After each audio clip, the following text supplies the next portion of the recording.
squeeze in a Sunday morning read right quick in between getting ready. So let's see. Anna Banana and Me. Okay. Illustrated by Eric Blegvad, and this is by Lenora Blegvad. Okay.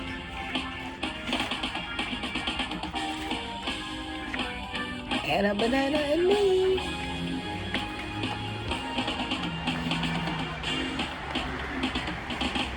Nice green. And this was first published in 1985, so this is a classic. Almost 40 years old. Okay, under the steps. In the park stands Anna Banana. Come on, she calls. Follow me. And she runs. This is a beautiful day for a run. Wasn't able to do so, but I run too. Past the fountain, past the statue. Oh, so he's the narrator. To a place where branches hang low. We call and we crawl underneath, away from the sun, into the shadows behind wooden benches. Inside, the earth feels cold. There are dead leaves and pebbles. A white pigeon's feather shines from a twig. It's a place no one has ever been or seen, dark and hidden. Suspenseful.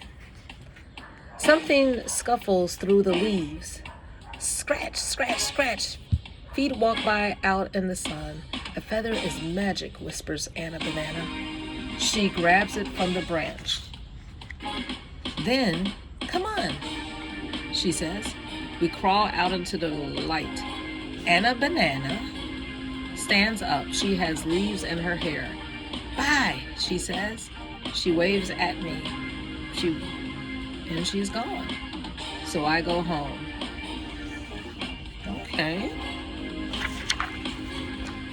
Some other day on my street, I meet Anna Banana. Is this where you live? She asks. It's beautiful building. I watch her do a dance in my hall. And in the dusty mirror, another. Anna Banana dances with her. Is that a mirror right there? Can't tell. A white staircase reaches up to the dark. Come on, says Anna Banana. We climb many stairs to a hall full of shadows where I never go. Behind rows of doors are people I never see. Ooh-wee, calls Anna Banana into the shadows. Ooh-wee, her voice comes back. Anna Banana laughs. Hello, Echo, she says. So they're in a little mystery adventure here. Down the white stairs, Anna Banana runs on ahead, faster and faster, galloping down. I see her hand slide on the banister. Then bye, she calls up to me, and by comes the echo. The street door slams. I go home up the stairs. In the playground on a swing sits Anna Banana. Push me, she calls, and I push her high. Higher, she says. She flies up and back, higher than high. I'm over the treetops, calls Anna Banana. It makes me dizzy to watch her. I've seen people who have actually flown so high that they've gone upside down around the swing. Pretty dangerous, but I have seen that. Whew. Have you? Yeah, really risky.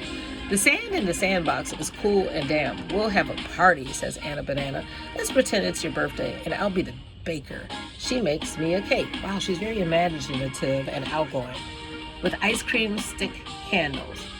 I take a deep breath and blow them all out. What did you wish for? Asked Anna Banana. But I didn't wish. I always forget. We make castles and roads. My castle is biggest, but Anna Banana's has a moat and a turret. When hers is finished, she smashed it flat. She brushes sand from her hands, then bye, she says, and skips out of the playground. I put a leaf flag on my castle before I go home.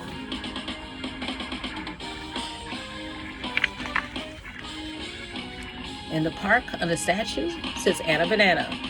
Come on up, she shouts. I climb up and we sit on the statue's lap. We pretend to read from his big stone book. Yeah, we have a lot of statues like that in Lincoln Park. Lincoln Park Zoo across from there. And statues throughout Chicago. But I tell you, this girl is really a go-getter. Once upon a time, reads Anna Banana, there was a horrible goblin. Above us, a pigeon sits on the statue's hair, or a hat.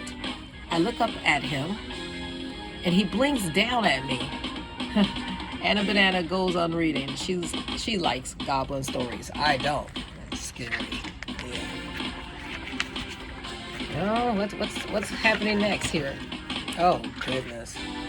And the goblin was as big as this whole statue, reads Anna Banana. And he had a horrible red, enormous face like a great big tomato. Oh my. We were able to pick a big red tomato from our vegetable garden yesterday. Hey! So we're going to focus on the positive and not the scary. Even though my tomato looked just like his face, but not the sinister look. Anyway, he had a horrible red, enormous face like a great big tomato with great big red ears that stuck out like this. Anna Banana spreads her arms wide. I hold onto the statue's hand. Anna Banana stops reading and slides off the statue's lap. She stands on one of his stone shoes and looks across the park. This also reminds me of when I took my son once to Harvard University, and in the middle of the courtway is a statue, I think, of the founder of Harvard. And they say that, well, my son did this. He was in third grade and he reached up at the statue and touched the man's shoe, just instinctively. He's a busy boy back then. And the tour guide said that legend has it, and traditional lore says, when you reach up at the man's shoe, that is a sign of good fortune for the future as far as your studies at Harvard or wherever. So he did that intuitively without anyone telling him to do it. So this statue reminds me of the founder of Harvard. But look, we have good fortune. We don't have to be near a statue. Anyway, Anna Banana stops reading and slides off the statue's lap. She stands on one of his stone shoes, and looks across the park. Interesting. Suddenly, she shouts, "Watch out, watch out! The tomato face is coming." I shut my eyes tight. The tomato face is coming, and Anna Banana is laughing. I hear her jump down to the ground. Bye! I hear her call, and then she is gone. But I am still here. I can't go anywhere. The tomato face is coming. I can't move or open my eyes. I can only hold onto the statue's hand. Anna Banana can laugh. She isn't afraid, but I am. I am not Anna Banana. Oh, what's that? Something soft has touched my hand. Is it the goblin? What shall I do? I open my eyes and take a peek. It is only a feather from the pigeon above. A feather. A feather is magic, said Anna Banana. I snatched it up and remembered to wish. And right away, I can open my eyes. I can jump down from the statue. I can laugh at the goblin. I'm just as brave as Anna Banana. That's funny. I was looking at a feather earlier today. Teeny feather, just like an hour ago, thinking that it was something else. Bye, pigeon, I call. He flies up to the treetops, and I run all the way home. So the point is, Anna Banana is fearless. She swings high in a playground, invents stories about huge, terrifying goblins, and believes in magic. The small boy she plays with is afraid.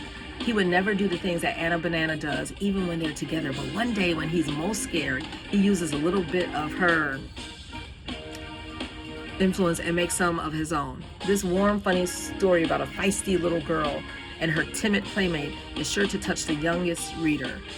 The text's lyrical quality is matched by graceful artwork, a heartwarming story. Lenore and Eric Blagvad have collaborated on a number of distinguishing picture books. Eric is the illustrator of 90 books, and wow, they're a dynamic duo. I want to show you, so funny, ironic, the tomato, and if I could find that feather. And the point is, I want to remind you that whenever you see either one of those, do not be afraid. Hold on.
I think I inadvertently threw away the feather, but this is one of the tomatoes that were picked from the garden. So whenever you eat tomatoes or any vegetable, remember that you have power within you and you have no reason to be afraid. Think of Anna banana. So I guess whenever you eat a banana, right, you're fearless and you can go for it.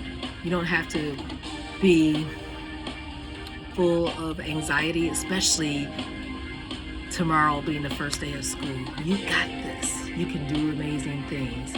It's within you. So I might not have a feather, but I could say, go, fly, fly.